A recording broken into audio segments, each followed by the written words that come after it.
آج جو اعتراضات کرتے ہیں نا ابو حنیفہ، شافعی، مالک، احمد بن حنبل، چاروں فقہ پہ، ان میں یہ مسئلہ فلان کتاب میں یہ غلط مسئلہ، آپ کہو میں چھوڑ دیتا ہوں چاروں کو، چلو بھائی چھوڑ دیتا ہوں، آپ کے پاس کوئی قانون مرتب ہے تو بتا دو، اس کو فالو کر لوں گا۔ تو ان کے پاس بھی کوئی مرتب قانون کوئی ہے ہی نہیں، وہ فوراً جواب میں کہیں گے قانون کیا، ہمارا قانون تو 1400 سال پہلے وجود میں آ گیا تھا، قرآن حدیث۔ تو ابے اس قرآن و حدیث سے کسی نے مسائل ریٹن فارم میں لکھے تو ہوں گے نا، یہ اب تک امت ایسی بانٹ چلی آ رہی ہے، جو اسلامی حکومتیں خلافتیں چلی ہیں 1200 سال 1300 سال اسلامی خلافتیں چلی ہیں، وہ کیا ریٹن لا کے بغیر چلی ہیں؟ یا جج کو اختیار تھا کہ بخاری مسلم میں دیکھ کے جب بھی کوئی کسی کے پاس کیس آتا ہے بخاری مسلم کی اسٹڈی کر کے اس کا فیصلہ حل کرتا ہے؟ کیا دنیا میں کوئی عدالت اس طرح چل سکتی ہے؟ ہمیشہ ریٹن میں ایک چیز ہوتی ہے بھائی، قرآن و حدیث میں غور و فکر کر کے ایک لا ریٹن فارم میں آ گیا۔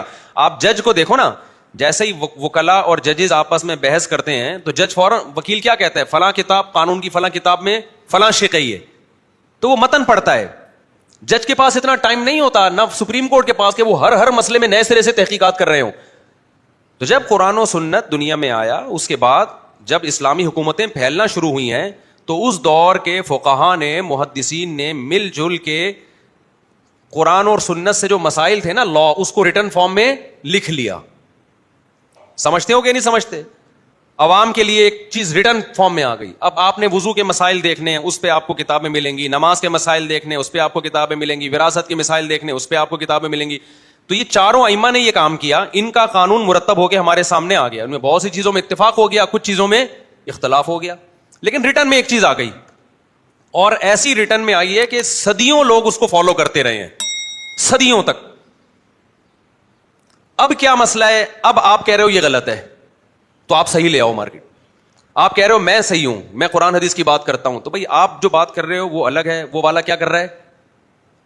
وہ قرآن حدیث کی بات کر رہا ہے، وہ کیا ہے؟ وہ الگ ہے، وہ والا کر رہا ہے الگ ہے۔ تو آپ مل جل کے قرآن حدیث کی روشنی میں اتفاق رائے سے ایک لا مرتب کیوں نہیں کر لیتے؟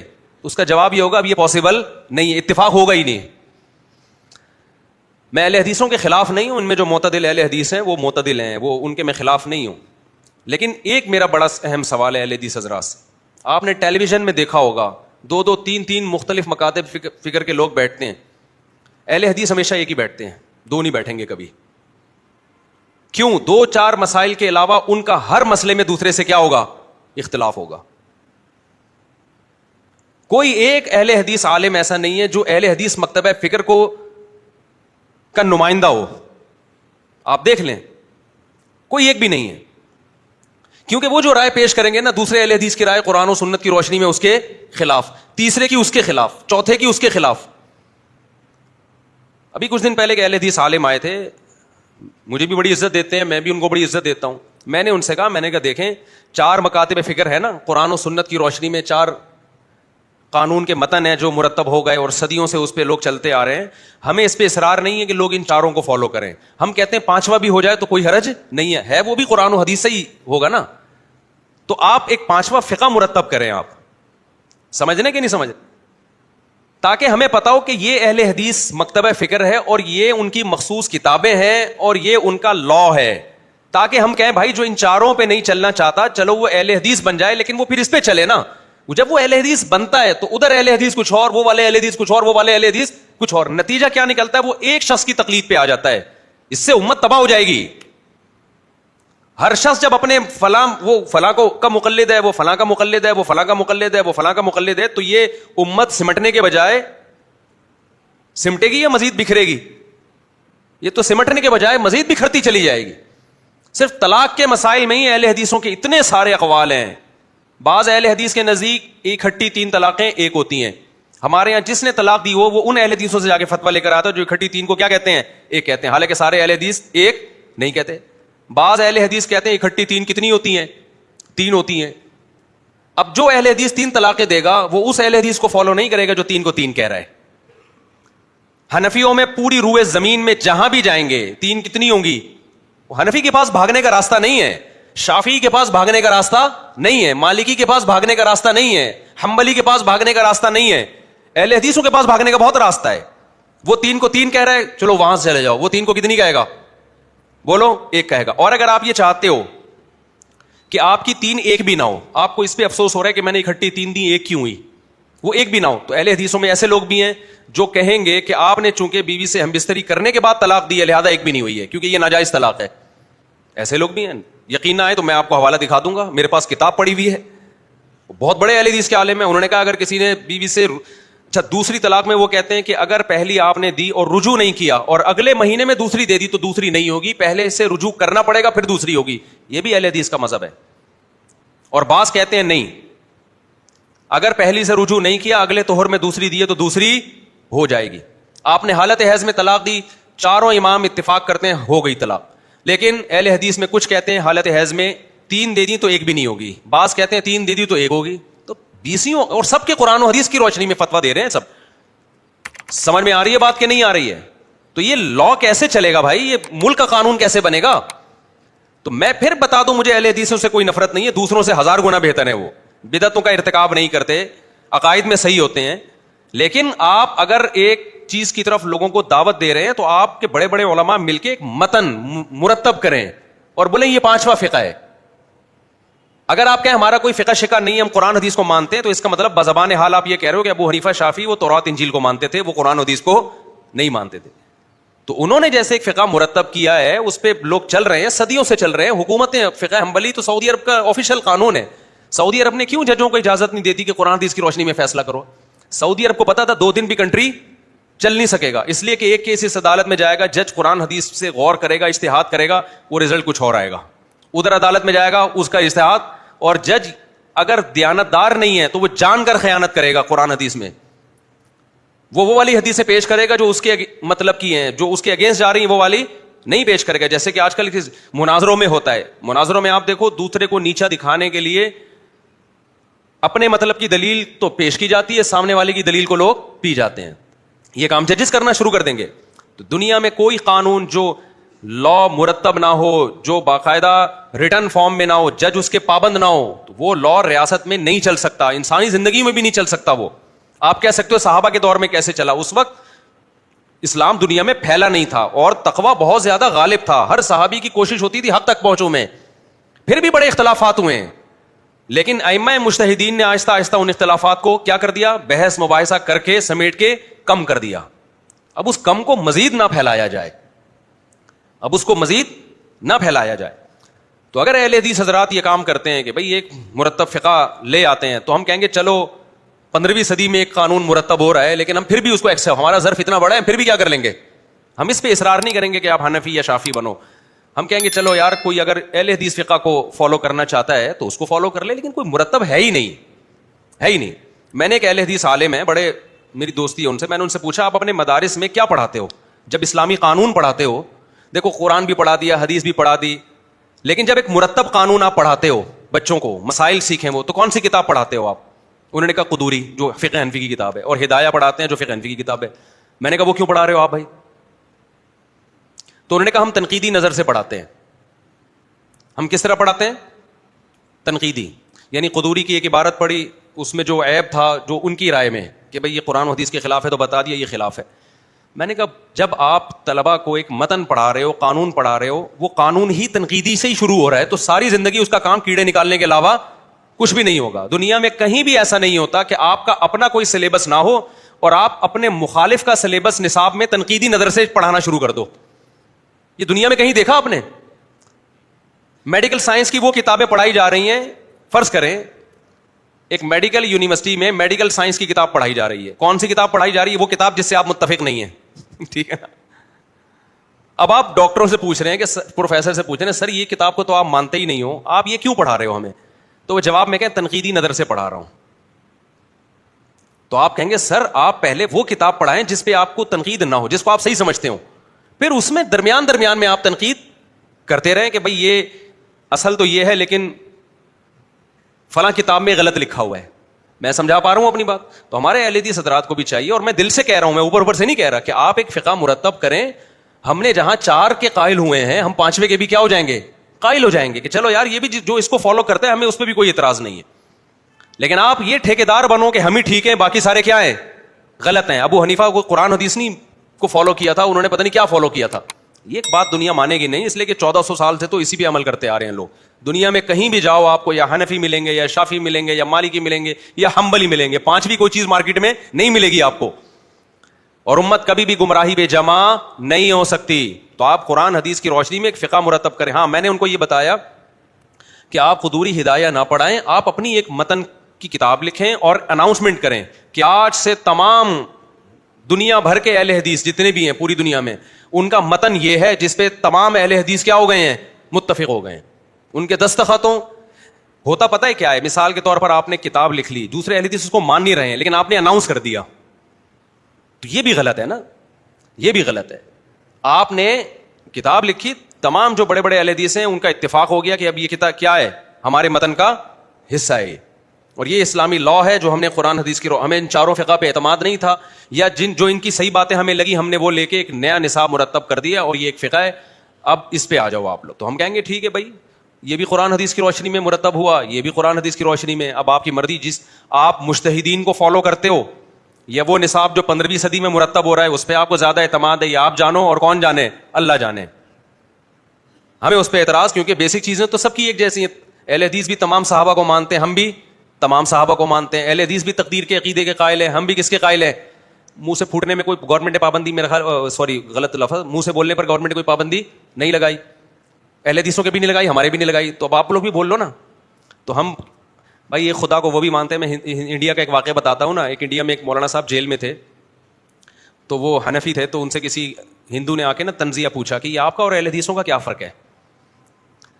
اب وہ بیوقوف ہوتے تو کہتے ہیں اہل حدیث یوں کرتے ہیں, ہم یوں کرتے ہیں. تو کہتا ہے تم لوگ تو خود آپس میں اتنا لڑ رہے ہو. تو انہوں نے بڑا زبردست جواب دیا. وہ ہندو یہی چاہتا تھا کہ ان پھٹا سامنے لایا جائے نا.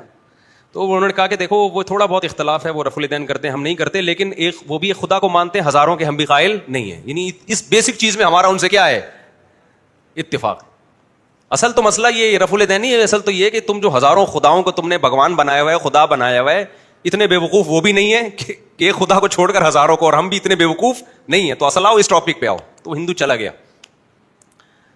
تو بیسک چیزیں تو سب کی متفق ہے نا. ایک خدا کو ہم بھی مانتے ہیں, وہ بھی ایک خدا کو. ختم نبوت کے ہم بھی قائل ہیں, وہ بھی قائل ہیں, اور ختم نبوت پہ سب نے مل کے محنت کی ہے. ابھی جو بل پاس ہوا ہے الحمدللہ, یہ صحابہ کرام کی جو کی توہین نہیں کر سکے گا کوئی بھی پاکستان میں. تو اس میں اہل حدیث خاص طور پہ مولانا احتشام صاحب کا تو میں شکریہ ادا کرتا ہوں, احتشام الہی ظہیر صاحب کا. ان کی بھی بڑی اس میں ایفرٹس ہیں, جو اہل حدیث کے بڑے عالم ہیں, اور بھی دوسرے ہر طرح کے تمام مکاتب فکر کی اس میں کوشش ہے. تو صحابہ کو ہم بھی مانتے ہیں, وہ بھی مانتے ہیں, 5 نمازوں کے ہم بھی قائل ہیں, وہ بھی قائل ہیں, اور اللہ بھلا کرے تقدیر کا عقیدہ ہم بھی مانتے ہیں, وہ بھی مانتے ہیں, جنت جہنم کو ہم بھی مانتے ہیں, وہ بھی مانتے ہیں, قبر کا عذاب ہم بھی مانتے ہیں, وہ بھی مانتے ہیں, حیات عیسیٰ کہ عیسیٰ علیہ السلام قرب قیامت میں نازل ہوں گے, وہ بھی مانتے ہیں, ہم بھی مانتے ہیں, حضرت مہدی کا ظہور, یاجوج ماجوج جو قیامت کی علامتیں ہیں وہ بھی مانتے ہیں, ہم بھی مانتے ہیں, اور اللہ آپ کا بھلا کرے حج کو وہ بھی مانتے ہیں, ہم بھی مانتے ہیں. حج دونوں کا ایک ہی تاریخ پہ ہوتا ہے کہ نہیں ہوتا؟ ان کا حج بھی میرے بھائی 9 ذی الحجہ کو ہوتا ہے, ہمارا والا بھی 9 ذی الحجہ. قربانی 10 دن, وہ بھی 10ویں دن قربانی کرتے ہیں. کچھ ان میں قائل ہیں جو چوتھے دن بھی کرتے ہیں, لیکن میجورٹی میرا خیال اس کی قائل نہیں ہے. تو 3 دن تک تو سبھی قائل ہیں نا قربانی کے, وہ بھی قائل ہیں, ہم بھی قائل ہیں, اور اللہ بھلا کرے وراثت سب کی ایک جیسی ہے نا. ایسا تو نہیں ہے کہ اہل حدیث کے بیوہ کا اتنا حصہ ہم کہیں نہیں اتنا تھوڑا بڑھا دو, ایسا بھی نہیں ہے. تو ساری چیزیں مل ملا کے ٹانگیں تھوڑی وہ زیادہ چوڑی کرتے ہیں, ہم تھوڑی سی پتلی کر لیتے ہیں. کیا کیا ہے. تو اس لیے میں ان کو اہل سنت والجماعت سے خارج نہیں سمجھتا. بعض لوگ جو کہتے ہیں نا اہل حدیث اہل سنت سے, یہ بالکل غلط ہے, یہ غلو ہے, مبالغہ ہے. ایک صاحب نے تو بہت حد کر دی کہ ایک ہاتھ سے مسافت جائز نہیں ہے. میں نے کہا کیوں جائز نہیں ہے؟ کہتے ہیں اہل حدیث کا شعار ہے یہ, ایک ہاتھ سے. ہم تو کہتے ہیں بہتر ہے 2 ہاتھ سے کرو. تو میں نے کہا اہل حدیث کے شعار کی وجہ سے ایک ہاتھ سے مسافے کو حرام کہہ دینا, کوئی کافر تو ہندو تھوڑی ہے جس سے مشابہت حرام ہو بھائی. تو کچھ غلو ادھر سے بھی ہوتا ہے, لیکن ادھر سے بھی تباہ کے غلو ہوتا ہے. کچھ اہل حدیث ہیں میرے پیچھے نماز نہیں پڑھتے, بولتے ہیں یہ رفع الدین نہیں کرتا لہذا اس کی نماز نہیں ہوتی. بعض نے تو کہا یہ کافر ہے کیونکہ حدیث چھوڑ کر ابو حنیفہ کو فالو کر رہا ہے, اس کی رائے ہے تو نماز ہی نہیں پڑھتا. تو وہ غالیوں کی میں بات نہیں کر رہا, وہ تو ادھر بھی ہیں اور ادھر بھی ہیں. میں معتدل لوگوں کی بات کر رہا ہوں. تو میں معتدل علماء سے ہی مخاطب ہوں اہل حدیث کے, کہ آپ ایک فقہ باقاعدہ مرتب کر لیں, کیونکہ اختلاف بہت زیادہ ہے. یہ جب تک ختم نہیں ہوگا جب تک ریٹن فارم میں مرتب نہیں ہوگا, اور پھر آپ کا مفتی اس متن کا پابند ہوگا کہ اس پہ فتویٰ دے. اس کی میں ایک مثال دیتا ہوں. دیکھو ہم جب فتویٰ دیتے ہیں نا, قرآن حدیث میں ہر آدمی کی اپنی تحقیق ہوتی ہے, لیکن ہم پابند ہوتے ہیں کہ جو 1400 سال سے ریسرچ چلی آ رہی ہے, آپ نے کوئی نئی ریسرچ مارکیٹ میں نہیں لانی ہے, آپ اس کے پابند ہیں, اسی پہ فتویٰ دیں آپ. اگر آپ نے اس سے ہٹنا ہے تو پھر علماء کا پورا پینل بیٹھے گا, غور و فکر ہوگا, اس کے بعد اس کے خلاف فتویٰ دیا جائے گا. جیسے کہ ایسا بھی ہوا ہے, اگر ہم اندھے مقلد ہوتے تو بہت سے مسائل میں ہم فقہ حنفی کو چھوڑتے نہیں. چھوڑا ہے بہت سے مسائل میں, لیکن ایسا نہیں ہے کہ ایک بندہ وہاں سے اٹھا اس نے چھوڑ دیا, وہاں سے اٹھا, بلکہ باقاعدہ علماء کا پینل بیٹھا ہے, بحث مباحثہ ہوا ہے کہ بھائی یہ فتویٰ چلنے کے قابل نہیں ہے مارکیٹ میں, زمانہ تبدیل ہو چکا ہے, اس کے لحاظ سے بعض مسائل چینج ہو جاتے ہیں, تو اس میں پھر دوسرے فقہ پہ فتویٰ دیا گیا. لیکن اہل حدیث حضرات میں مسئلہ یہ ہے کہ ادھر کوئی فتویٰ دے رہا ہے, ادھر کوئی فتویٰ دے رہا ہے, ادھر کوئی فتویٰ دے رہا ہے. عوام دیکھتی ہے کہ اس کو پتہ چلتا ہے کہ وہاں سے فتویٰ آپ کو آپ کی مرضی کا ملے گا, وہ وہاں پہنچ جاتے ہیں. تو اس لیے ایک مرتب فقہ ہونا چاہیے, اور اس میں ایک چیز کا خیال ہونا چاہیے کہ اجماع امت کے خلاف کوئی فتویٰ نہ دیا جائے. جیسے 3 طلاق میں اجماع امت کے خلاف ہے, یہ 3 طلاق کو ایک کہنا, بہت زیادہ اس میں یہ کر لیا جائے. کبھی متن میں کوئی ایسی چیز نہیں آئے گی جو اجماع امت کے خلاف ہوگی. اگر کسی نے فتویٰ دینا تو اپنی ذاتی رائے ہوگی اس کی, وہ اپنے بند کمرے میں اپنے دارالافتاء میں دے. جو اہل حدیث متن تیار کریں گے اس میں اجماع امت کے خلاف کوئی مسئلہ نہیں آئے گا, یہ اس کو پہلے پابند کر دیا جائے تو پھر ہم اس کو بھی قبول کر لیں گے. لیکن کچھ ہو تو نا, ابھی مسئلہ کچھ سفر میں اتنا زیادہ ہے کہ وہ کہہ رہے 78 کلومیٹر پہ قصر شروع ہوتی ہے, دوسرا کہہ رہے. ہمارے ایک جاننے والے اہل حدیث, ان کو پشاور میں ایک گھر سے دوسرے گھر جانا تھا, وہاں انہوں نے قصر کرنا شروع کر دی. ابے بھائی آپ سفر کہاں کریں, میں یہاں سے وہاں جا رہا ہوں نا, سفر ہے یہ میں مذاق نہیں کر رہا. اور 2 نمازیں اکٹھی بھی پڑھنا شروع کر دی وہیں پہ. تو کہاں, یعنی یہ تو امت کیا ہو جائے گی, بے لگام اونٹ کی طرح ہو جائے گی, شتر بے مہار کی طرح. وہ کچھ کہہ رہا ہے, وہ کچھ کہہ رہا ہے, وہ کچھ کہہ رہا ہے, وہ کچھ کہہ رہا ہے. تو اس سے کیا ہوگا, آہستہ آہستہ لوگ دین سے بیزار ہونا شروع. لوگ کہیں گے کوئی ایک چیز ہے ہی نہیں, ادھر جاؤ کچھ, ادھر جاؤ کچھ, ادھر جاؤ. اور اگر بہت زیادہ براڈ مائنڈڈ بن کے غامدی صاحب کی طرف چلا گیا, دعوت و غامدی صاحب کا بھی یہی ہے, میں جو بیان کرتا ہوں قرآن و حدیث کی روشنی میں. جب ان سے کہا جائے یہ پوری امت گمراہ تھی جو اس کے خلاف چل رہی تھی, وہ کہیں گے میں امت کو فالو نہیں کرنا, میں نے کس کو فالو کرنا ہے, قرآن. تو لیبل تو ان کا بھی بڑا اچھا ہے. تو زیادہ جب براڈ مائنڈڈ بنو گے آپ, تو پھر آپ کا کل پیپر ہوگا اور آپ آج رمضان کا روزہ چھوڑ رہے ہوگے. اور اجتہاد یہ ہوگا کہ قرآن حدیث کی روشنی میں نبی صلی اللہ علیہ وسلم نے سفر میں چونکہ روزہ توڑا ہے, جہاد کا سفر تھا تو وہ بھی ضرورت تھی, تو یہ بھی ایک دنیا مسافر خانہ ہے. اور یہاں بھی یہ بھی بڑا جہاد ہے. آپ CA کا آخری پیپر چل رہا ہے آپ کا, اگر آپ فیل ہو گئے تو اگلے سیمسٹر میں بھاری بھرکم فیسیں ادا کرنی پڑیں گی, اور ملک ترقی میں پیچھے چلا جائے گا. تو لہٰذا آپ کا کل پیپر ہے تو آپ روزہ توڑ لیں. تو اجتہاد تو یہ بھی ہے میرے بھائی, لیبل تو یہاں بھی ہے, اور کوئی نہ کوئی نص کا حدیث کا حوالہ تو محترم بھی دیتے ہیں. موسیقی بھی سب جائز ہو گئی, اور سب کچھ تو ریفرنسز سب کے پاس ہوتے ہیں. تو ایک امت ایسے بے لگام اونٹ کی طرح امت کا برباد ہوگی نا کہ آپ کی سوچ ہے. اور یہاں زیادہ نہیں مسائل ہو رہے, غیر مسلموں کے لیے مسائل زیادہ ہو رہے ہیں. دیکھو پہلے جب کوئی غیر مسلم مسلمان ہوتا تھا, واریت کی بھیڑ نہیں چڑھتا تھا. وہ جس ملک میں جو فقہ رائج ہوتا نا, غیر مسلم اسی فقہ میں داخل ہوتا. جیسے بر صغیر میں جب اسلام آیا تو فقہ حنفی کی شکل میں آیا. یہاں جتنے ہندو مسلمان ہوئے, جتنے عیسائی مسلمان ہوئے, ڈائریکٹ فقہ حنفی کو انہوں نے فالو کرنا شروع کر دیا. کلمہ نبی کا پڑھا انہوں نے, لیکن اسلامی قانون جو مرتب تھا وہ فقہ حنفی تھا, تو اس کو فالو کرنا شروع کر دیا انہوں نے کہ بھائی سب یہاں پر علماء بھی حنفی ہیں, سب لوگ ہیں, تو چلو اس کو کوئی فرقہ واریت ہوئی. اس کو علماء نے بتا دیا کہ اگر تم ملیشیا جاتے ہو وہاں شافعی ہیں, وہ بھی برحق ہیں, تو ان پہ اعتراض نہ کرنا. اس نے کہا ٹھیک ہے بھائی, چاروں مکاتب فکر ہیں, سب کی اپنی اپنی ریسرچ ہے, اور یہ اختلاف صحابہ کرام میں بھی تھے, نبی نے اس کو باقی رکھا, ختم نہیں کیا, تو ٹھیک ہے, مسئلہ آسانی سے حل ہو گیا کہ نہیں ہو گیا. اب جب کوئی غیر مسلم مسلمان ہو رہا ہے نا, اچھا ملیشیا میں کوئی مسلمان ہوا تو وہاں فقہ شافعی ہے, تو ڈائریکٹ کیا ہوا, وہ شافعی فقہ کو فالو, اسی طرح نماز پڑھنا شروع کر دی اس نے. وہ علماء سے مسئلہ پوچھتا, علماء اسی کے مطابق بتا دیتے. یہاں والوں سے پوچھتا تو کہتے وہ بھی ٹھیک ہے بھائی. اب مسئلہ کیا ہے کہ اب کوئی غیر مسلم مسلمان ہوتا ہے نا, وہ ایسا بوکھلا جاتا ہے کہ اس کی کھوپڑی گھوم جاتی ہے طبیعت سے. وہ جس کنٹری میں مسلمان ہوا, اب وہاں اس کو بتایا جاتا ہے کہ آپ نے کسی مخصوص فقہ کو فالو نہیں کرنا, آپ نے صرف قرآن و حدیث کو فالو کرنا ہے. وہ غامدی کو سنتا ہے, غامدی صاحب کی قرآن و حدیث کی تشریح الگ ہے, وہ سنتا ہے جناب, اور ہمارے جو یہاں کے لوکل ہیں محققین ان کو سنتا ہے, ان کی تحقیق بولو الگ ہے. وہ تیسرے اسکالر کو سنتا ہے, اس کی تحقیق الگ, چوتھے اسکالر کو سنتا ہے, اس کی تحقیق الگ.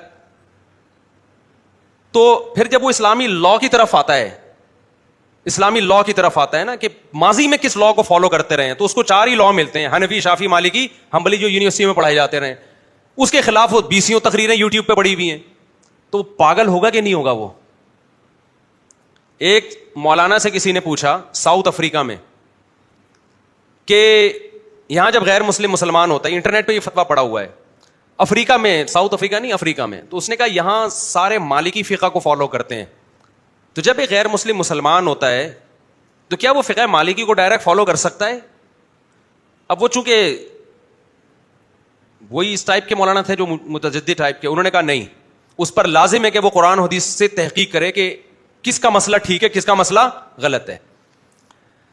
میں نے کہا انہوں نے نا اس کی الجھن ختم کرنے کے بجائے کیا کر دی ہے، پہلے وہ یہ مہینوں تحقیق کرتا رہا کہ اسلام برحق ہے یا نہیں، اب رفع الیدین کے بھی مسئلے وہ پوری تحقیق پڑھے گا پہلے، پھر جن علماء نے رفع الیدین کے مسائل کا جواب دیا وہ بھی پڑھے گا، پھر امام کے پیچھے فاتحہ والا، پھر امام کے پیچھے آمین والا، زور سے آمین، آہستہ آمین، پھر رکوع میں رفع الیدین ہے یا نہیں ہے، ایک نماز، پھر آگے روزے ہیں.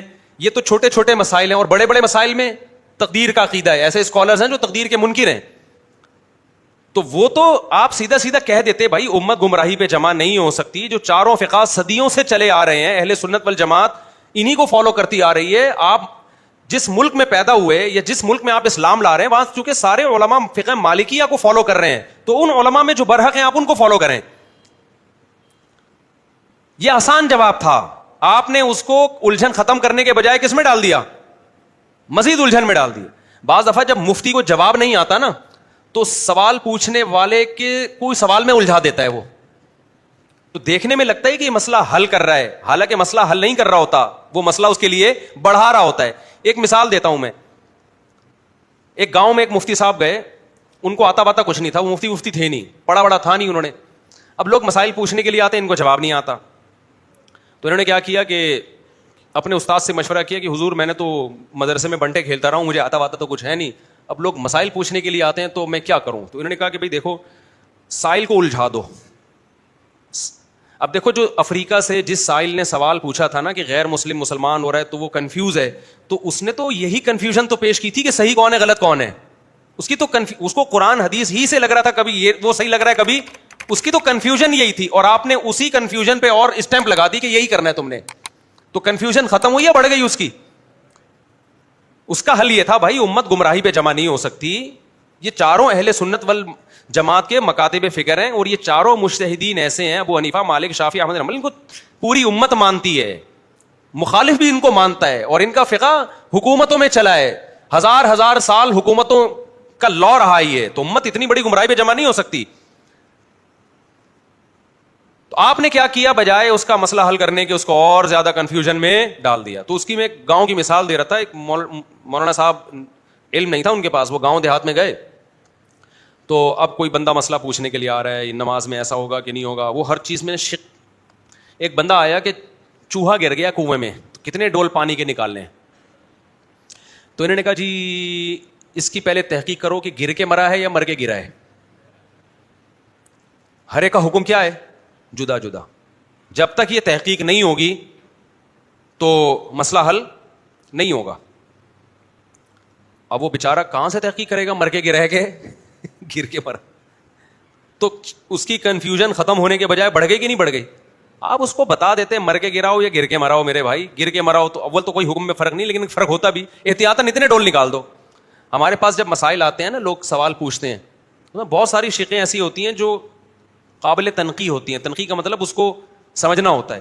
تو میں نے جو میرے ماتحتی میں کام کر رہے ہیں ان کو میں نے کہا ہوا ہے کہ کبھی بھی ایسا نہ کرو کہ سوال پہ سوال لکھ کے بھیج دو مستفتی کو. سوال پہ کیا لکھ کے بھیج دو کہ آپ نے یہ سوال پوچھا ہے لیکن اس پہ چند سوالات اٹھتے ہیں، یہ سوال کا وہ اور مصیبت میں پھنس جاتا ہے. میں نے کہا سیدھا سیدھا، تبھی میں جو بھی سوال جمع کرتا ہوں فون نمبر ڈلواتا ہوں اس. میں نے کہا سیدھا سیدھا آپ نے فون کر کے اس سے جو چیزیں آسانی سے جواب دے سکتا ہے لکھ لو، جن کا جواب آسانی سے نہیں دے سکتا وہ اس کے بس میں ہی نہیں ہے، بعض چیزیں نہیں پتہ ہوتی تو ان کے بارے میں لکھ دو، اس کا مستفتی کو جواب معلوم نہیں ہے. اور اس کو ٹو دا پوائنٹ بات کرو اس کے سامنے، شقوں میں نہ ڈالو اس کو. کچھ چیزیں تجربوں سے سیکھتا ہے نا انسان، وہ پڑھ کے اور بوکھلا جاتا ہے یار یہ تو. اب مثال کے طور پر جبری طلاق کا ایک مسئلہ کچھ دن پہلے آیا، تو ہمارے جو شاگرد ہیں نا اس نے جواب لکھا کہ اگر بہت زیادہ دباؤ تھا، جبری طلاق زبان سے دی جائے تو باہر صورت ہو جاتی ہے، ریٹن دی جائے تو جبری طلاق نہیں ہوتی، لیکن جبر کی کچھ کنڈیشن ہوتی ہیں.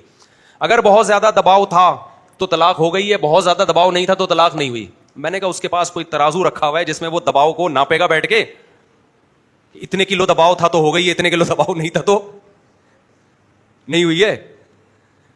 بعض دفعہ یہ جواب لکھ دیا جاتا ہے کہ اگر یہ ڈر تھا تو ہو گئی، اگر مگر کر کے نا. میں نے کہا بھائی آپ اس کو فون کرو، کراس کوشچن کرو اس سے کہ آپ کو کیا خطرات لاحق تھے اگر آپ ریٹرن طلاق پہ سائن نہیں کرتے.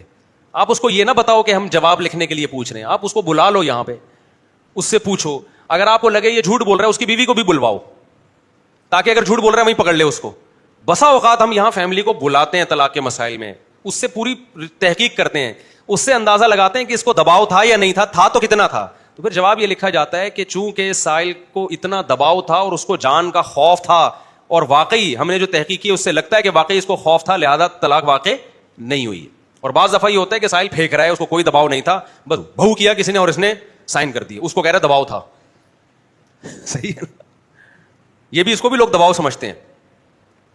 تو یہ جو ہے نا, تو اب آپ کیا کر رہے ہیں کہ یہ جو مبہم بات کر رہے ہیں بھائی قرآن حدیث پہ آ جاؤ. قرآن حدیث پہ تو ابو حنیفہ بھی آئے ہوئے ہیں, شافعی بھی آئے ہوئے ہیں, سب کے دعوے ہیں قرآن حدیث پہ آنے کا. تو آپ کوئی نئی چیز لے کر آ رہے ہو کہ کوئی نیا قرآن کوئی نئی حدیث لے کر آ رہے ہو, تو سب کو قرآن حدیثی پہ آنا ہے, لیکن ایک مرتب فقہ ہونا چاہیے. جب تک وہ ریٹرن میں نہیں ہوگا اور اس پہ آپ لوگوں کا اتفاق نہیں ہوگا, اس وقت تک اس کو لا نہیں مانا جا سکتا, قانون نہیں مانا, لوگوں کو حکم نہیں دیا جا سکتا کہ اس کو فالو کرو آپ. ورنہ اکائیاں آنا شروع ہوں گی, ایک اکائی وہاں سے, ایک وہاں سے, ایک وہاں سے, ایک وہاں سے. تو ان اکائیوں کی بھیٹ عوام کو نہیں چڑھایا جا سکتا. عوام ایک پراپر لا کو فالو کرے گی. تبھی آپ حنفیہ یا شافعیہ میں دیکھ لیں, پوری دنیا میں جہاں بھی جائیں گے آپ کو ایک فتویٰ ملے گا. پوری دنیا میں جہاں سے بھی آپ شام کے حنفی علماء سے فتویٰ لیں ایک ملے گا, یہاں سے فتویٰ لیں, انڈیا سے لیں وہی ملے گا, آپ بنوری ٹاؤن سے لیں وہی ملے گا, جامع رشید سے لیں وہی ملے گا, پنجاب سے لیں وہی ملے گا, ترکی میں دارالفتہ میں لیں وہی ملے گا. الا یہ کہ جدید مسائل, کچھ جدید مسائل ہیں ان میں اختلاف ہوتا ہے, قدیم تو پہلے طے ہو چکے ہیں سارے. اب اس میں نئے سرے سے عوام کو ڈالنا, اس سے امت میں بجائے اتفاق کے کیا ہوگا, مزید امت ٹوٹے گی. اہل حدیث حضرات کے بھی کچھ پھینکوں, ان میں بھی ہیں کچھ پھینکوں, دیوبندیوں میں بھی ہیں, ہر طرح کے, ہر مارکیٹ میں ہر چیز ملے گی آپ کو. لیکن یہ وہ خوب بات ایک سمجھ لو, دیکھو جو 73 فرقے ہوں گے نا, حدیث میں آتا ہے 73 فرقے میں ایک جنت میں جائے گا, تو وہ ایک کون جائے گا؟ اصل تو یہ چیز ہے نا, اصل کیا ہے کہ ان 73 میں جنت میں کون جائے گا. تو حدیث میں اس فرقے کا نام نہیں بتایا گیا کہ وہ اہل حدیث ہوگا, دیوبندی ہوگا, بریلوی ہوگا, فلانا ہوگا, ڈمکانا ہوگا, شیعہ ہوگا, یہ نہیں بتایا. کیونکہ یہ نام بتاتے نا تو کنفیوژن ابھی جیسے میں نے بیان کیا کم ہونے کے بجائے بڑھ جاتی. ہر فرقہ اپنا وہ نام رکھ لیتا, تو نبی نے علامت بتا دی تاکہ کنفیوژن ہی ختم ہو جائے. ٹھیک ہے, تاکہ کیا ہو جائے, علامت بتا دی, ما انا علیہ واصحابی, جو قرآن کی وہ تشریح کرے گا جس پر میرا عمل ہے اور صحابہ کا عمل ہے. تو اسی وجہ سے جو جنتی فرقہ ہے اس کا اسلاف نے جو نام دیا ہے وہ اہل سنت والجماعت نام دیا ہے اس کو. وہ کیا ہوگا؟ اہل سنت والجماعت. منہ سے بول لینا, جن کی شارٹ فارم ہے سنی. کیا مطلب؟ جو سنت کو بھی فالو کرتا ہو اور صحابہ کی جماعت کو بھی, یعنی صحابہ کے خلاف نہ جائے, وہ صحابہ کے اجماع کے مخالفت نہ کرے, وہ جس چیز پہ صحابہ جمع ہو گئے اس کے اگینسٹ نہ جائے. تو اب مسئلہ یہ ہے کہ یہ عقائد کہ اہل سنت والجماعت کے عقیدے کیا ہیں اور قرآن و حدیث سے مستنبط شدہ عقائد کیا ہیں. دیکھو 4 اصول ہیں, جو ان اصولوں کو فالو کرے گا وہ اہل سنت والجماعت میں ہوگا. نمبر 1, قرآن کو حجت مانتا ہو. نمبر 1 کیا ہے؟ اس کی مسئلے جو بھی مسائل قانون سازی ہوگی اس کی بیس کیا ہوگی؟ قرآن مجید. اگر کوئی قرآن کے اگینسٹ چلتا ہے, قرآن نے حضرت عائشہ کی پاک دامنی بیان کی کہ نہیں کی ہے نا. قرآن نے کیا کہا؟ نبی کی ازواج کو اہل بیت کہا کہ نہیں کہا؟ میں بول لو نا, کیا ہو گیا؟ اس لیے ہم بھی نبی کی بیویوں کو اہل بیت مانتے ہیں, اہل حدیث بھی نبی کی بیویوں کو اہل بیت میں مانتے ہیں. ہم بھی امی عائشہ کو پاک دامن مانتے ہیں, اہل حدیث بھی امی عائشہ کو پاک دامن, کیونکہ سب کی بیس کیا ہے؟ قرآن. اہل سنت والجماعت میں شامل ہونے کی یہ شرط ہے. دوسرے نمبر پر حدیث کو حجت مانتا ہو. حدیث کو کیا مانتا ہو؟ بولو نا, حجت مانتا ہو. جو حدیث کا انکار کرے گا وہ بھی اہل سنت والجماعت سے خارج. یہ 4 امام ہیں یا جو معتدل اہل حدیث ہیں, میں معتدل کی بات کر رہا ہوں, ہر فرقے میں معتدل ہی کی بات کر رہا ہوں, ورنہ متشدد تو ہر جگہ ہی ہیں, تو ان کی میں بات ہی نہیں کر رہا. وہ حدیث کو بھی حجت مانتے ہیں. بعض اہل حدیث ہم پہ یہ الزام لگاتے ہیں کہ تم حدیث کو حجت نہیں مانتے, اگر حجت مانتے ہو تو رفع الیدین نہ کرتے تم. تو یہ پرانا سڑا ہوا اشکال ہے, اب اس کو کوئی بھی ویلیو نہیں دیتا. حدیثوں میں کرنے کا بھی ہے اور نہ کرنے کا بھی ہے, سمجھتے ہو. اور اس پہ کئی دفعہ جو چیلنج کرتے ہیں نا بڑے بڑے, ہو ہاں ہاں ہو, جب چیلنج قبول کرو تو مارکیٹ سے, ہم نے تو رفع الیدین کے چیلنج بھی قبول کیے ہیں. تو حدیث میں کرنے کا بھی ہے, نہ کرنے کا بھی ہے. اور میں بار بار ایک بات کہتا ہوں کہ جو کرنے کی حدیثیں زیادہ کیوں ہیں. وہ اس لیے زیادہ ہیں کہ جو چیز کی جاتی ہے اس کو بیان کیا جاتا ہے, جو نہیں کی جاتی اس کو ہائی لائٹ نہیں کیا جاتا. اگر آپ نبی صلی اللہ علیہ وسلم کی سیرت میں یہ دیکھیں گے کہ آپ نے زیادہ نمازیں یا خاص طور پر آخری نمازیں رفع الیدین کے ساتھ پڑھی ہیں یا رفع الیدین کے بغیر پڑھی ہیں, تو واضح قرائن ہے اس پر, واضح قرائن ہے کہ نبی کی آخری نماز وداؤٹ رفع الیدین تھی. رکوع اور سجدے والا اور رکوع سے اٹھنے والا رفع الیدین اس میں نہیں تھا. اور جو بہت ساری حدیثیں جن میں رفع الیدین آتا ہے, اس کے میں نے ایک جواب تو یہ دیا کہ جب کیا تو اس کو بیان کر دیا, جب نہیں کیا تو اس کو بیان نہیں کیا. آپ کے گھر جب کوئی مہمان آتا ہے, جو کام کر رہا ہوتا ہے وہ بتائے جاتے ہیں, جو نہیں کر رہا ہوتا وہ تھوڑی بتائے جاتے ہیں. تو جب نبی نے رفع الیدین کیا ہی نہیں تو اس کو صحابی نے بیان ہی نہیں کیا. تو عبداللہ بن مسعود نے بیان کر دیا کہ میں تمہیں ایسے نماز پڑھ کے بتاتا ہوں جیسے نبی پڑھتے تھے. تو صرف تکبیر تحریمہ والا رفع الیدین کیا انہوں نے. ترمذی کی صحیح حدیث ہے. اس کو جو خام میں ضعیف قرار دیتے ہیں وہ بالکل جہالت کی بات ہے.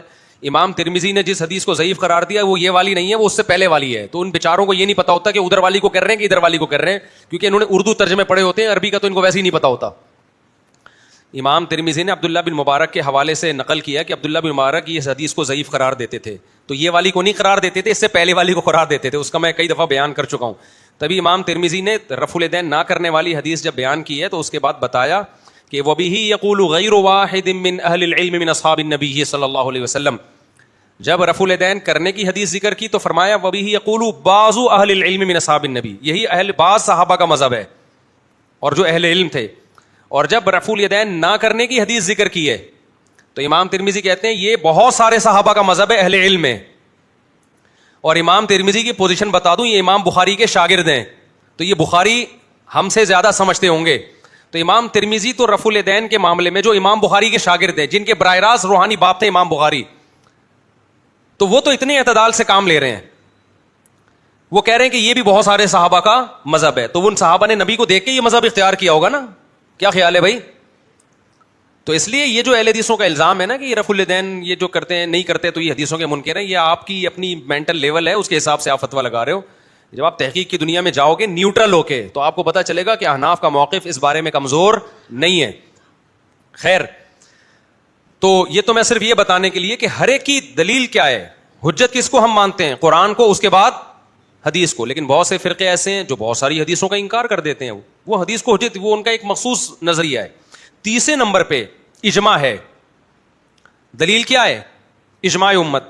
اہل سنت والجماعت کا یہ موقف ہے کہ امت گمراہی پہ جمع نہیں ہو سکتی. جس کا یہ موقف نہیں ہے وہ بھی ان 73 میں سے ان 72 میں داخل ہے جو جہنمی ہے. سمجھتے ہو, اجماع امت کے خلاف کوئی قول ہم نہیں لیں گے. چوتھی چیز قیاس ہے کہ بہت سارے ہزاروں مسائل ایسے ہیں جو قرآن و حدیث میں صراحتاً نہیں ہیں, واضح نہیں ہیں, تو ان میں مجتہدین نے کیا کیا ہے؟ قیاس کیا ہے. اس سے پتہ چلتا ہے کہ ہر مسئلے پر جو آپ سے حدیث مانگتا ہے نا وہ خود اہل سنت والجماعت سے خارج ہے. سمجھتے ہو کہ نہیں سمجھتے ہو؟ ہر مسئلے پہ جو کہ حدیث پیش, حالانکہ ہر مسئلہ حدیث میں تھوڑی ہے, حدیثیں تو ہزاروں ہیں اور مسائل کیا ہیں؟ لاکھوں ہیں. تو ہر مسئلہ حدیث میں صراحتاً کہاں سے ہوگا میرے بھائی؟ ابے دیکھو, رفع الیدین کرنے کا بھی ہے نہ کرنے کا بھی ہے, لیکن رفع الیدین کی پوزیشن کیا ہے؟ واجب ہے. جو کرنے کو سنت کہتے ہیں وہ واجب ہے, سنت ہے, فرض ہے. یہ حدیث کیا ہے؟ اس سے خاموش ہے. سجدہ صاحب کی حدیثیں ہمیں ملتی ہے کہ یہ غلطی ہوئی تو سجدہ صاحب کیا, لیکن باقی غلطیوں پہ کیا کرنا ہے نماز میں؟ ان میں تو اجتہاد کرنا پڑے گا نا میرے ماموں. اصل میں تھک گیا ہوں سمجھا کے, مجھے ہو گئے 30 سال ایک ہی بات سمجھاتے, کھوپڑی شریف میں آ نہیں رہی ہے. لاکھوں مسائل ایسے ہیں جن کا قرآن و حدیث میں صراحتاً تذکرہ نہیں ملتا, اس میں قیاس کرنا پڑتا ہے, قیاس کرنا پڑتا ہے. تو مجتہدین نے کیا کیا ہے اس میں؟ بولو, قیاس کیا ہے. پھر قیاس کی شرطیں ہیں, ایویں نہیں اٹھ کے جو مرضی جو بھی قیاس کرنا شروع کر دے. تو 4 اصول ہیں اہل سنت والجماعت کے, قرآن, حدیث, اجماع اور قیاس. تو ان 4 اصولوں سے مسائل کا استنباط ہوتا ہے. تو امام طحاوی جو تقریباً 1200-1300 سال پہلے حنفی ایک بہت بڑے محدث گزرے ہیں, انہوں نے اہل سنت والجماعت کے عقائد ایک کتاب میں جمع کیے ہیں جس کو کہا جاتا ہے العقیدۃ الطحاویہ. وہ عقائد پوری دنیا کے علماء جو اہل سنت والجماعت ہے وہ مانتے ہیں, شیعہ حضرات نہیں مانتے اس کو. تو وہ عقائد جو بھی فالو کرے گا وہ کیا کہلاتا ہے؟ اہل سنت والجماعت. اور کمال کی بات یہ ہے کہ وہ حنفیوں کے مدارس میں نہیں اتنا پڑھایا جاتا ہے جتنا اہل حدیثوں کے مدارس میں پڑھائی جاتی ہے. سمجھتے ہو کہ نہیں سمجھتے؟ انہوں نے اس کو زیادہ پروٹوکول دیا ہے. سعودی عرب کی یونیورسٹی میں پڑھائی جاتی ہے, اس کی بڑی شروحات ہیں, یہ میں آپ کے لیے نا دین کو آسان کر کے پیش کر رہا ہوں, ہلکا کر کے. تو جو بھی ان عقیدوں کو فالو کرے گا جو عقیدہ طحاویہ میں قرآن و سنت سے مستنبط کر کے لکھے ہوئے ہیں, تو وہ کیا کہلاتا ہے؟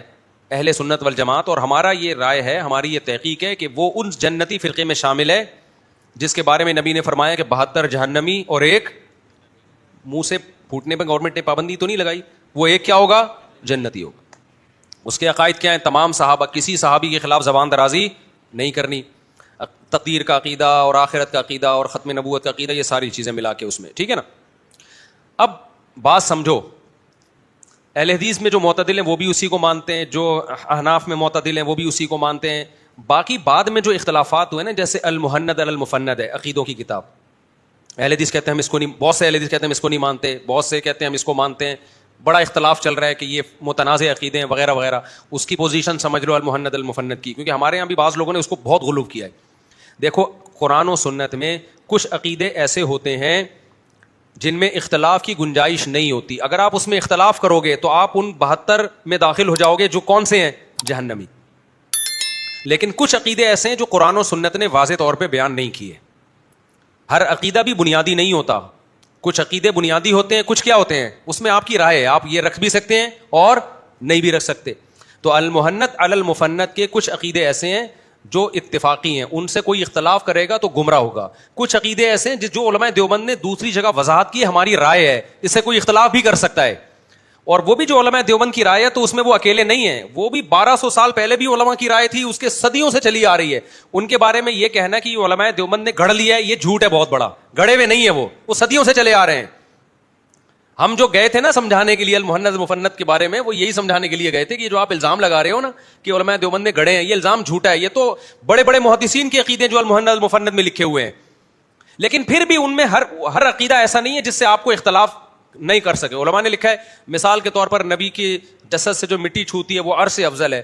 علماء دیوبند خود ہی اسی کے قائل ہے کہ اگر کوئی عقیدہ نہیں رکھتا تو نہ رکھے. کوئی کہتا ہے عرش افضل ہے تو بھی ٹھیک ہے, کوئی کہتا ہے مٹی افضل ہے تو بھی ٹھیک ہے. عرش بھی اللہ کی مخلوق ہے, مٹی بھی کیا ہے؟ اللہ کی مخلوق ہے. ایک مخلوق کو دوسری مخلوق پہ فضیلت دو, کوئی اس کو دے رہا ہے. ہاں نبی کو اللہ پہ فضیلت دو گے پھر یہ کیا ہو جائے گا؟ پھر یہ غلط ہو جائے گا. تو اللہ پہ تو کون فضیلت دے رہے بھائی؟ عرش بھی ایک مخلوق ہے جو بعد میں اللہ نے بنائی ہے, قبر کی مٹی بھی ہے, تو مٹی اور عرش کا ٹکراؤ ہو رہا ہے, اس میں آپ کسی کو بھی افضل قرار دے سکتے ہیں. علماء دیوبند کا عقیدہ یہ کہ مٹی افضل ہے, اور یہ عقیدہ اس لیے کہ قاضی عیاض نے جو 1200-1300 سال پہلے گزرے ہیں, مجھے اسپیسیفک ان کی ڈیٹ میں ہو سکتا ہے غلطی ہو جائے, یعنی 1000 سال سے تو زیادہ ہو گیا, انہوں نے اجماع نقل کیا ہے. بھائی اس پر تو پوری امت کا اجماع ہے کہ قبر کی مٹی عرش سے کیا ہے؟ افضل ہے. تو علماء دیوبند نے وہ عقیدہ لے لیا جو جمہور کا عقیدہ ہے. اجماع نہ بھی مانو تو جمہور کا تو بن ہی گیا نا. تو وہ تو صدیوں سے علماء اسی کا, عرب بھی اسی کے قائل ہیں. کویت کا جو مجمع الفقہ الاسلامی ہے, مجمع الکویت الاسلامیہ, تو وہ جو ہے کویت کا جو ایک فقہ کی اکیڈمی ہے, ان کے علماء ان کا بھی یہی عقیدہ ہے. تو یہ علماء دیوبند کا گڑھا ہوا نہیں ہے. بعض لوگ کہتے ہیں یہ علماء دیوبند نے گڑھ لیا ہے. علماء آپ پوری دنیا میں سروے کرو گے تو سب کا یہی ملے گا آپ کو, سوائے چند ایک کے. لیکن جو چند ایک اس عقیدے کو غلط مانتے ہیں وہ بھی ان علماء کو غلط نہیں مانتے جو اس عقیدے کو صحیح مانتے ہیں. یہ صرف پاکستان میں 2-4 اسکالر ایسے پیدا ہوئے ہیں جنہوں نے ان عقیدوں کی بیس پہ علماء دیوبند کو گمراہ قرار دینا شروع کر دیا. حالانکہ ان کو یہ نہیں پتا کہ اگر آپ علماء دیوبند کو گمراہ قرار دیتے ہو تو پھر آپ کو بڑے بڑے محدثین پہ بھی یہ فتویٰ لگانا پڑے گا. لیکن وہ اتنے ڈھیٹ ہیں خاندانی کہ ان کو جب یہ بتایا بھی جاتا ہے کہ یہ تو فلاں کا بھی عقیدہ ہے, فلاں محدث کا بھی عقیدہ ہے, تو وہ ایسے ٹیپ لگا کے بیٹھتے ہیں, پھر اگلا کلپ ریکارڈ کروا رہے ہوتے ہیں کہ علماء دیوبند گمراہ ہیں, دیکھو ان کا یہ عقیدہ ہے. صحیح ہے نا؟ تو ڈھیٹ بنے گے پھر کوئی انتہا نہیں ہے. اسی طرح علماء دیوبند کا جو یہ عقیدہ ہے قبروں سے فیض حاصل کرنا, اس پہ فوراً شور مچایا جاتا ہے یہ تو شرک ہے. علماء دیوبند نے اس کے بعد لکھا ہے کہ وہ طریقے سے فیض جو عوام میں رائج ہے وہ حرام ہے. آپ وہ طریقے کا فیض علماء کی طرف منسوب کر رہے ہو جو پبلک میں رائج ہے, وہ والا فیض منسوب کر رہے ہو نا. قبروں سے جا کے مدد مانگنا, اس کو تو لکھ رہے ہیں کہ وہ اس کو ہم جائز نہیں سمجھتے. تو اس سے صاف پتہ چلتا ہے کہ پھر آپ علماء دیوبند سے ہی پوچھیں گے جناب کون سا والا فیض پھر جائز ہے, تو ہم بیٹھے ہوئے بتانے کے لیے. مطلق فیض کا انکار کسی نے بھی نہیں کیا. دیکھو حضرت عمر رضی اللہ تعالیٰ عنہ نے وصیت کی کہ مجھے کہاں دفنایا جائے؟ قبر کے پاس. کیوں؟ تاکہ اللہ کی جو رحمت پیغمبر کی قبر پہ آتی ہے وہ رحمت اس کا کچھ حصہ مجھے بھی ملے. تو یہ بھی تو فیض ہے نا قبر سے. لوگ کہتے ہیں نا بھائی بزرگوں کا فیض ہے کہ آج میں یہاں پہنچا ہوا ہوں. اس کے ایک غلط مطلب ہے, ایک صحیح مطلب ہے. غلط مطلب یہ ہے کہ ان بزرگ نے پتہ نہیں کچھ کیا ٹیکنیکل کام کیا جس کی وجہ سے میری بگڑی پار ہو گئی. یہ 100% حرام عقیدہ ہے. اور ایک ہے میں حضرت کے پاس بیٹھتا تھا تو اللہ کی خصوصی برکتیں ہوئیں, اللہ نے اس کی برکت سے کیا کیا, کام کس نے کیا ہے, اللہ نے کیا. بزرگوں کی صحبت کے فائدے ہوتے ہیں نا, اسی فائدوں کو فیض سے تعبیر کر رہا ہے. وہ کہتے ہیں نا یہ تو بھائی آپ کا فیض ہے کہ جب آپ لوگ مجھے کہہ رہے ہوتے ہیں آپ کا فیض ہے کہ میں نے داڑھی رکھ لی, اب آپ کو یہ شرک ہے جی مفتی صاحب کا فیض کہاں سے ہو گیا. بھائی بیان سن کے داڑھی رکھی ہے. تو قبر جو ہے نا, نیک لوگوں کی قبر کے حدیث میں آتا ہے, حضرت موسیٰ علیہ السلام کو جب پتا چلا نا میری موت کا وقت آ گیا, تو آپ نے کہا کہ مجھے بیت المقدس کے قریب لے جاؤ, میں وہاں دفن ہونا چاہتا ہوں. تو مسجد کا فیض حاصل کرنا چاہتے کہ نہیں چاہتے تھے؟ تو جگہوں کے بھی فیض ہوتے ہیں, وقتوں کے بھی. رمضان کا الگ فیض ہے, وقت کا فیض ہوتا ہے, جگہوں کے فیض ہیں. لوگ کیوں مدینہ میں دفن ہونا چاہتے ہیں؟ تاکہ مدینہ کا ان کو فیض ملے. اسی طرح کسی نیک آدمی کی قبر کے قریب دفن ہونا, یہ بھی کیا ہے, اس قبر کا کیا ہے, اس کا فیض حاصل کرنا چاہتا ہے کہ بھائی شاید اللہ تعالیٰ میرے اوپر رحم کرے کہ بھائی اس کے پڑوس میں دفن ہوں. تبھی تو حضرت عمر نے کہا کہ مجھے نبی کے قریب دفن کیا جائے. لوگ جنت البقیع میں دفن ہونے کی کوشش کرتے ہیں. تو اسی طرح اہل اللہ کی قبر کی زیارت کرنا یا قبرستان کا بھی فیض ہوتا ہے. جب آپ قبرستان جاتے ہو, نبی نے فرمایا زوروہا فإنہا تذکر الآخرہ, جب قبرستان جاؤ گے تو یہ قبر تمہیں آخرت کی یاد دلائے گی. یہ قبرستان کا فیض ہے یا نہیں ہے؟ تو علماء دیوبند نے لکھا ہوا ہے کہ ہم وہ والے فیض کے قائل نہیں ہیں جس کی عوام قائل ہے. پھر بھی یقین نہ آئے تو پریکٹیکلی دیکھ لو. میں تو المحند المفند کے عقیدوں کو صحیح سمجھتا ہوں. کیا مجھے کبھی دیکھا قبر پہ جا کے مانگتے ہوئے؟ یا مفتی تقی صاحب کو کبھی دیکھا, مفتی رفیع صاحب کو کبھی دیکھا, مفتی رشید احمد صاحب کو دیکھا, مفتی نظام الدین صاحب کو دیکھا, بنوری ٹاؤن کے کسی مفتی کو دیکھا آپ نے, دارالعلوم کرنگی کے کسی مدرس کو دیکھا, جامعۃ الرشید کے کسی مدرس کو دیکھا, جامعہ اشرفیہ کے کسی عالم کو دیکھا آپ نے؟ جو ہمارے بڑے بڑے علماء دیوبند کے مدارس ہیں, جامعہ امدادیہ فیصل آباد میں, وہاں کسی کو دیکھا اپنی قبر پہ جا کے کوئی شرک کر رہا ہو وہاں جا کے؟ جب کوئی بھی نہیں کر رہا تو چند مستنڈوں کا نام لے کے جو کر رہے ہیں آپ پورے علماء دیوبند پہ تھوپ دو, تو یہ آپ کے جاہل ہونے کی دلیل ہے. نہیں یہ بات سمجھ میں؟ تو یہ جو علماء دیوبند نے لکھا ہے نا قبروں سے فیض کو جائز سمجھتے ہیں, آگے اس میں انہوں نے بیچاروں نے وضاحت کی ہے کہ وہ والا فیض نہیں جو جس کے یہ جو عوام جا رہی ہے قبروں پہ اور قوالیاں کر رہی ہے اور وہاں قبروں سے مانگ رہی ہے. اور اگر پھر بھی کسی عالم دیوبند نے یہ کام کیا ہے, آپ کتاب سے دکھا دیں کہ وہ گیا قبر پہ مانگا اس نے, تو ہم اس کو حرام سمجھتے ہیں, اس کو ناجائز سمجھتے ہیں, ہم اس کی کوئی تعویل نہیں کرتے. انہوں نے غلط کیا 100%. اگر انہوں نے یہ سمجھ کے مردے سے مانگا کہ مردے کو اللہ نے اختیار دیا تو کافر ہو گئے وہ, اور اگر کچھ اور سمجھ کے مانگا تو ان سے پوچھا جائے گا کہ آپ کی نیت کیا تھی. اگر وہ ایکسپلین کر دیتے ہیں کہ میری نیت تھی کہ اللہ سے مانگ رہا ہوں میں, تو گمراہ بہرحال گمراہی کام آپ نے یعنی وہ کام کر لیا جس سے شرک کو پروموٹ کر رہے ہیں آپ, تو ہم اس کی کوئی تعویل نہیں کرتے.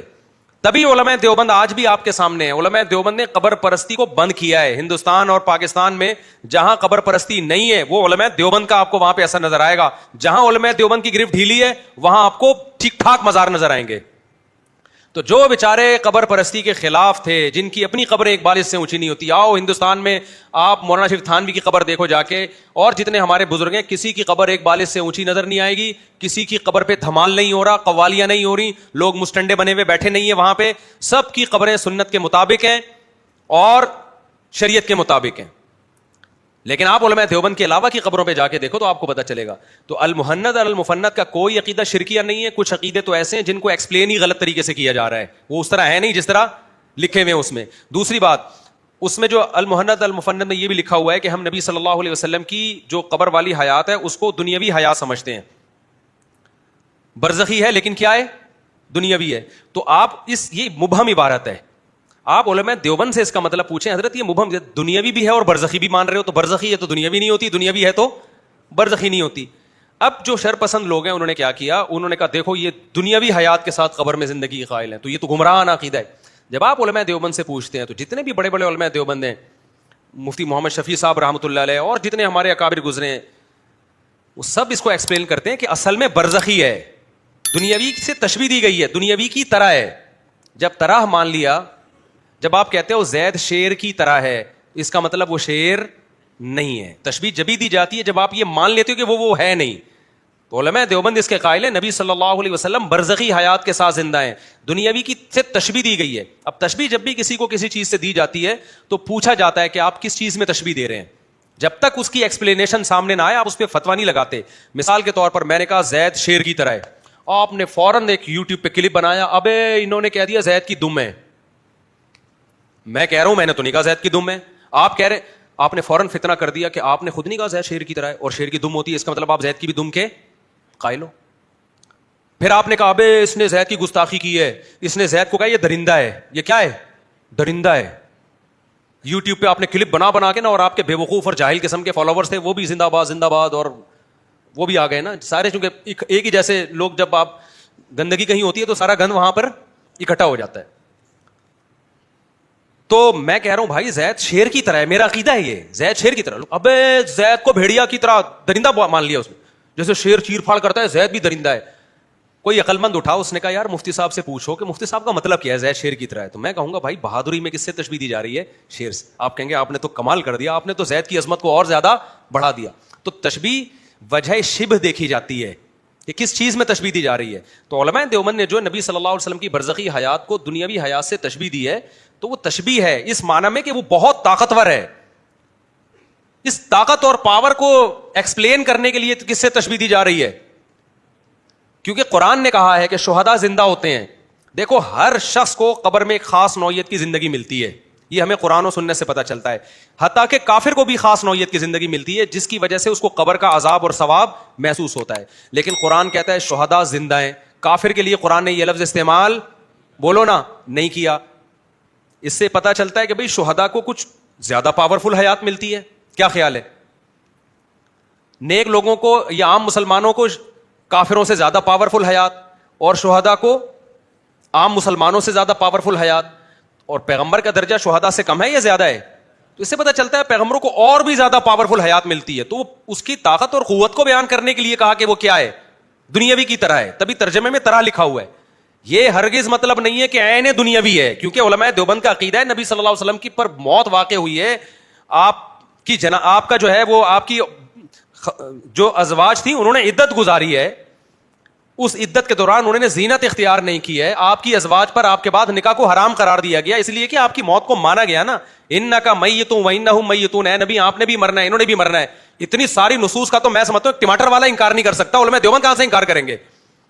اور اگر اتنے بڑے بے وقوف ہیں نا علماء دیوبند کہ اتنی قرآن و سنت کی واضح نصوص جس میں آ رہا ہے نبی آپ نے بھی مرنا ہے, انہوں نے بھی مرنا ہے, نبی کی بیویاں عدت بھی گزار رہی ہیں, اور اتنی واضح نصوص کہ حضرت عمر حضرت ابوبکر خطبہ دے رہے ہیں بخاری میں کہ من کان منکم یعبد محمدا فإن محمدا قد مات, کہ لوگوں تم میں جو سمجھتا ہے کہ جو اللہ کے نبی کی عبادت کرتا تھا تو نبی پر موت واقع ہو گئی ہے. اگر ان تمام نصوص کا علماء دیوبند انکار کر رہے ہیں تو پھر یہ منافقت ہے ان کو مسلمان کہنا.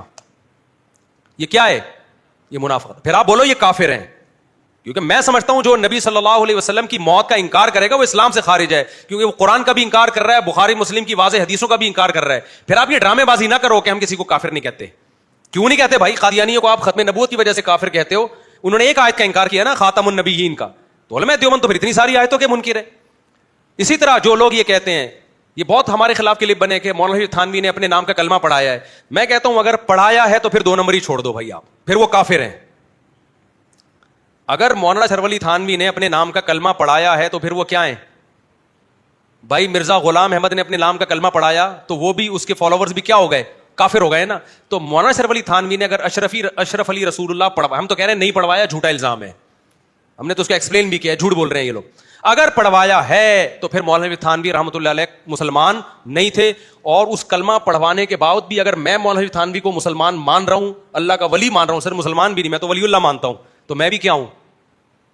پھر آپ یہ تکلف نہ کرو کہ یہ مسلم ہے, ان کے پیچھے نماز, ہم سب کے پیچھے نماز پڑھتے ہیں. کافر قادیانی کے پیچھے نماز نہیں ہوتی. قادیانی ختم نبوت کا منکر ہے, پھر اشرف علی تھانوی رحمۃ اللہ علیہ کا ختم نبوت کے منکر ہیں, پھر جو علماء ان کو مانتے ہیں وہ بھی ختم نبوت کے منکر ہیں. پھر یہ 2 نمبری اور یہ ڈرامے بازی نہیں کرو آپ لوگ. جو بھی اسکالر ہے, میں کسی خاص اسکالر کی بات نہیں کر رہا, آئندہ جو بھی یہ کہے نا کہ اشرف علی تھانوی نے اپنے نام کا کلمہ پڑھوایا ہے, آپ بولو یار پڑھوایا تو پھر کافر ہو گئے نا وہ, آپ کافر کیوں نہیں بولتے؟ پھر وہ جواب میں کہ ہم کسی کو کافر نہیں بولتے, تو آپ پھر قادیانی کو کیوں بولتے ہو؟ تو وہ جواب میں کہیں کہ اگر ہم اس لیے بولتے ہیں کہ ان کو پاکستانی آئین نے کافر قرار دیا ہے, اس کا مطلب جب تک پاکستانی عدالت نے ان کو کافر قرار نہیں دیا تھا تو پھر قادیانی مسلمان تھے آپ کی نظر میں؟ تو ٹوپی ڈرامے ہیں, باطل کہیں بھی ایک جگہ ٹکتا نہیں ہے, خوب سمجھ لو, کلابازیاں کھاتا ہے وہ. اب ایک کھوپڑی شریف میں بات آ رہی ہے کہ نہیں آ رہی ہے؟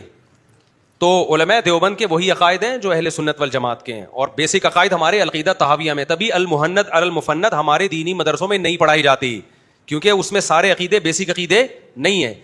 بیسک عقیدے وہ ہیں جو العقیدہ طحاویہ میں, ایمان مفصل, ایمان مجمل میں, آمنت باللہ و ملائکتہ و کتبہ و رسلہ, یہ اصل یہ ہیں. اور بہشتی زیور کے شروع میں جو عقیدے لکھے ہوئے ہیں وہ ان کو اہل حدیث بھی مانتے ہیں. تو ہمارا اہل حدیث کا عقیدوں میں کوئی اختلاف بولتے کیوں نہیں ہے. میں اس لیے کہہ رہا ہوں کہ دونوں طرف کے جو مناظر ٹائپ کے لوگ ہیں نا وہ غلو کرتے ہیں.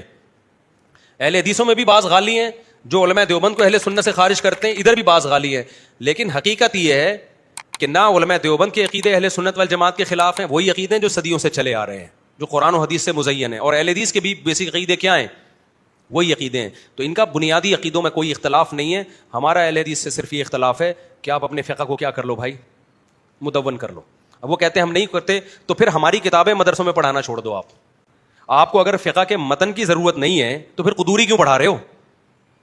اس کا مطلب آپ کو بھی ایک متن چاہیے نا پڑھانے کے لیے. دیکھو ہمارے پاس متن ہے. امام ابو حنیفہ کے جو شاگرد تھے امام محمد, انہوں نے 6 کتابیں لکھی تھی. یہ بات ہو رہی ہے آج سے 1100 سال پہلے. تو ہمارا جو اسلامی لا تھا وہ ریٹن فارم میں کب آیا؟ 1100 سال پہلے. بعض لوگ کہتے ہیں اس سے پہلے کیا ہوتا تھا, جب اس سے پہلے ریٹن کی ضرورت نہیں تھی تو اب کیا ضرورت پڑ گئی تھی. یہ پھر حدیث پہ بھی اشکال ہوگا کہ امام بخاری کے دور میں حدیثیں جو ہے پراپر مرتب ہوئی ہیں, تو 150, 200, 300 سال کے بعد جا کے اس سے پہلے کیا ضرورت, جب اس سے پہلے ضرورت نہیں تھی بعد میں ضرورت پڑی, تو فقہ کی بھی پہلے ضرورت نہیں تھی بعد میں ضرورت پڑی, کیونکہ لا ریٹن میں ہوتا ہے نا. دیکھو شروع میں محدثین کوئی حدیث کی کتاب نہیں لکھتے تھے, حدیثیں سینہ بسینہ چلتی تھیں. بعد میں بادشاہوں کو خلفاء کو خیال آیا کہ یار یہ تو سارا علم ضائع ہو جائے گا, کب تک سینہ بسینہ چلے گا معاملہ, ایک چیز ریٹن میں ہونی چاہیے. تو الحمدللہ محدثین نے کتابوں کو مدون کیا. امام احمد نے کیا کیا, ایک صحابی سے جتنی حدیثیں وہ ساری, پھر دوسرے صحابی سے, پھر تیسرے صحابی سے, اس طرح کتاب لکھی. کسی نے وضو کی حدیثیں پہلے, غسل کی پھر مختلف, اس طرح سے ترتیب دے کے کتابوں کو مدون کیا, ہم پر احسان کر دیا. اب ہمارے پاس حدیث کا ایک ایسا مجموعہ آ گیا, پوری امت کا اس پہ اجماع ہو گیا. اب اگر کوئی شخص اٹھتے آتا ہے, مجھے ایک بات بتاؤ, وہ کہتا ہے کہ مجھ سے فلاں نے بیان کیا, مجھ سے فلاں نے بیان کیا, مجھ سے فلاں نے بیان کیا, ہوتے ہوتے سند کہاں تک پہنچاتا ہے؟ محمد صلی اللہ علیہ وسلم تک. ہم اسی حدیث کو مانیں گے؟ ہم کہیں گے کتاب میں دکھاؤ. یہ کہیں گے کہ نہیں کہیں گے؟